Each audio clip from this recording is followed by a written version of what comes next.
মানুষের তার ফাইন্যান্স নিয়ে দুশ্চিন্তার কোনো শেষ নাই। ৳১,০০,০০০ কোথায় ইনভেস্ট করব, ৳১০,০০,০০০ কোথায় ইনভেস্ট করব, ৳১,০০,০০,০০০ কোথায় ইনভেস্ট করব। দেশে প্রবাসীরা WhatsApp-এ এই মোবাইলে আপনি WhatsApp এর মধ্যে ভর্তি মেসেজ আসতে থাকে। মানুষকে যখনই বলা হয়, "তোমার আসলে ফাইন্যান্সিয়াল টার্গেট কত?" সে বলতে পারে না। আবার যে বলতে পারে সেটাকে জাস্টিফাই করতে পারে না কেন তার টার্গেট কত। সে জানে না কতটুকু সেভ করবে, কিভাবে সে সেভ করবে এবং সে জানে না যে তার আসলে সারভাইভাল এর জন্য কতটুকু টাকা তার হাতে থাকা দরকার। আজকে আমরা এক্সাক্ট ৩ টা ফর্মুলা নিয়ে কথা বলব যে ৩ টা ফর্মুলা প্রত্যেকটা মানুষ, আপনি কৃষক হন অথবা আপনি চার্টার্ড অ্যাকাউন্টেন্ট হন। এই ৩ টা সিম্পল ফর্মুলা যদি আপনি ফলো করতে পারেন, ইনশাআল্লাহ ফাইন্যান্সিয়ালি আপনি সাউন্ড থাকবেন। এই ৩ টা ফর্মুলা প্রত্যেকটা আমি হার্ভার্ড বিজনেস স্কুলের একটা খুবই কম্প্রিহেন্সিভ রিসার্চ। সেই রিসার্চটা ছিল হচ্ছে গিয়ে Harvard retirement plan. HBS, Harvard business school in short term. তাদের হার্ভার্ড রিটায়ারমেন্ট প্ল্যান। আপনারা নিজেরাও পড়তে পারেন, খুবই কম্প্রিহেন্সিভ। এখান থেকে আমি মূল যেই ৩ টা ফর্মুলার যে নাম্বারগুলা, সেই নাম্বারগুলো আমি এখান থেকে নিয়ে আসছি। ১ম কথা যেটা সেটা হচ্ছে গিয়ে যে আপনার ইমার্জেন্সি ফান্ডের ফর্মুলা কি? যে আপনার কতটুকু ইমার্জেন্সি ফান্ড লাগবে বা কতটুকু আপনার সারভাইভাল ফান্ড আমরা বলতে পারি। সারভাইভাল ফান্ড, ঠিক আছে? আপনার সারভাইভ করার জন্য কতটুকু ফান্ড আপনার মাস্ট লাগবে। নাইলে আপনি মানে সারভাইভ করতে পারবেন না। এবং হার্ভার্ড এই পার্টিকুলার রিটায়ারমেন্ট রিসার্চ এটা নিয়ে আলাদাভাবে অনেকগুলা ডিসকাশন আছে। যেখানে ওরা স্পেসিফিক্যালি বলছে বহু মানুষের সমস্যা এইটা না যে তার আসলে অ্যাসেট নাই। অনেকের অ্যাসেট থাকে, অনেকের জায়গা আছে, জমি আছে। কিন্তু যখন হঠাৎ করে তার কোনো টাকা লাগে, হঠাৎ করে বড় কোনো অ্যাক্সিডেন্ট হয়, দেখা যায় তার কাছে লিকুইড নাই। লিকুইড মানে কি? আমার হাতে ক্যাশ নাই। আমার জমি আছে, গ্রামে আছে, কোথায় আছে, ওগুলা নিয়ে হয়তোবা দেন-দরবার চলতেছে, দখল নিয়ে প্রবলেম চলছে। কিন্তু আমার হাতে ক্যাশ নাই। অনেক মানুষ এই বিপদে পড়ে। সো হাতে কতটুকু ক্যাশ রাখা লাগবে? এইটার ফর্মুলাটা হচ্ছে গিয়ে প্রথমত যেটা সেটা হচ্ছে গিয়ে এইটার আবার ২ টা লেয়ার আছে। ১ম কথা যেটা সেটা হইলো আপনার মিনিমাম যেটা লাগবে সেটা হচ্ছে গিয়ে according to Harvard retirement research. So আপনার ১ বছরের যে খরচ, সেই খরচ আপনার হাতে থাকা লাগবে। এক্কেবারে হাতে মানে হাতে। ক্যাশ অথবা গোল্ড আকারে, যে অথবা ফার্মারদের ক্ষেত্রে গরু আকারে, যে গরু সে যেকোনো সময় বিক্রি করে দিতে পারে। ১ বছরের যে এক্সপেন্স ১২ মাস, ধরলাম আমি ৳৮০,০০০। এই ৳৮০,০০০ ইনক্লুডেড হোয়াট? ৳৮০,০০০ ইনক্লুডিং হচ্ছে আপনার ইমার্জেন্সি, আপনার বাচ্চার যাবতীয় খরচ, আপনার বাৎসরিক খরচ, মান্থলি খরচ। অন্তত ১২ মাসের টাকা আপনার মিনিমাম আপনার হাতে থাকা লাগবে। মিনিমাম। এটা হচ্ছে গিয়ে লেভেল A। মানুষের হাতে কি থাকে জানেন? ক্রেডিট কার্ডের ঋণ। মানুষ ৳২০,০০,০০০ ঋণ নিয়ে বসে থাকে। তারপরে আমারে এসে বলে, "ভাইয়া আমার ৳১০,০০,০০০ আছে, কোথায় ইনভেস্ট করব?" আমি বলি, "আপনার কোনো ঋণ আছে?" বলে, "হ্যাঁ, ৳২০,০০,০০০ ঋণ আছে।" তো ৳২০,০০,০০০ যদি আপনার ঋণ থাকে, আপনি ইনভেস্ট করার চিন্তা করতেছেন কেন? আপনি আগে ঋণ শোধ করেন ব্যাংকের। বলে যে, "না, আমি মিনিমাম টাকা দিতে।" তো আপনি যে মিনিমাম টাকা দিবেন, ওটাতে আপনার মান্থলি ইন্টারেস্টটা অনেক বাড়তেছে না? হালাল হারামের বিষয় তো আছেই। সো আপনার যদি কথার কথা মাসে খরচ হয় ৳৮০,০০০ আর আপনার কাছে যদি ৳১০,০০,০০০ থাকে, আপনার ইনভেস্টমেন্টের চিন্তা করার কথা না।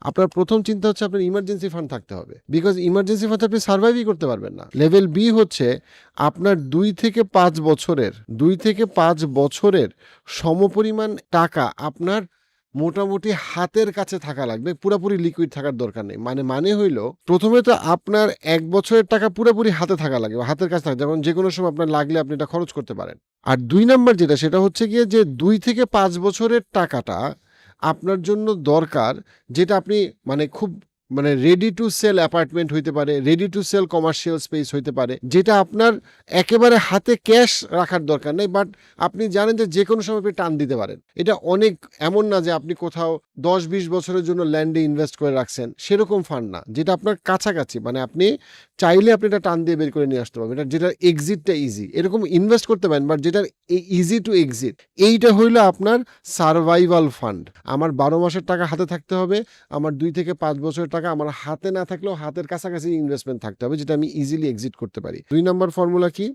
সেটা হইলো যে আমার জীবনে আমার ফাইন্যান্সিয়াল এইম কি থাকবে? এইম, আমার ফাইন্যান্সিয়াল টার্গেটটা কি থাকবে? মানে আমি জীবনে আসলে কত টাকা নিয়ে রিটায়ারমেন্ট করতে পারি, বা অথবা রিটায়ারমেন্ট ওয়ার্ডটা হয়তোবা সবসময় রাইট না। মানে কত টাকা থাকলে আমি মনে করব যে আমি ফাইন্যান্সিয়ালি আমি একটা সুন্দর জায়গায় চলে আসছি, যেখানে আমি সেফ এবং সিকিউর, অথবা আমার কতটুকু অ্যামাউন্ট পর্যন্ত আমার ফাইন্যান্সিয়াল প্ল্যানিং আমার করা উচিত। সো হার্ভার্ড রিটায়ারমেন্ট রিসার্চ বলতেছে, যেটা খুবই রিলায়েবল, সেটা হচ্ছে গিয়ে 25x থেকে 33x। মানে কি?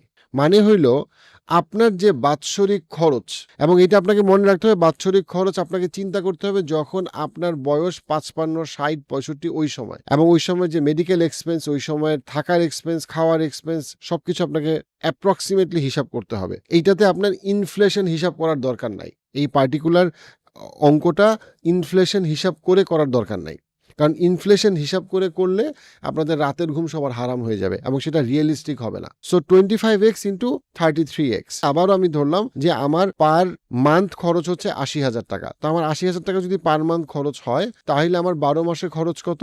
12 মাসে খরচ হচ্ছে গিয়ে অ্যাপ্রক্সিমেটলি 10 লাখ টাকা। সো এই অ্যাপ্রক্সিমেটলি যে 10 লাখ টাকা, এই 10 লাখ টাকাতে এই 10 লাখ টাকাকে আমি 25 থেকে অথবা 33 দিয়ে গুণ দিব।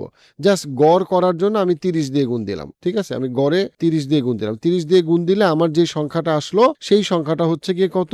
3 কোটি। সো এই 3 কোটি টাকা হচ্ছে আমার মিনিমাম, যার আগে আমি রিটায়ারমেন্টের আরো উচ্চারণ করতে পারবো না। 3 নাম্বার যেটা ইম্পর্টেন্ট ফর্মুলা, সেটা হচ্ছে গিয়ে এই যে আমি কথার কথা একটা বেসিক, আমি একটা নিম্ন মধ্যবিত্ত জায়গা থেকে আমি যে এই 3 কোটি টাকায় আমি যে পৌঁছাবো, সেটার জন্য আমি আসলে কতটুকু সেভ করব।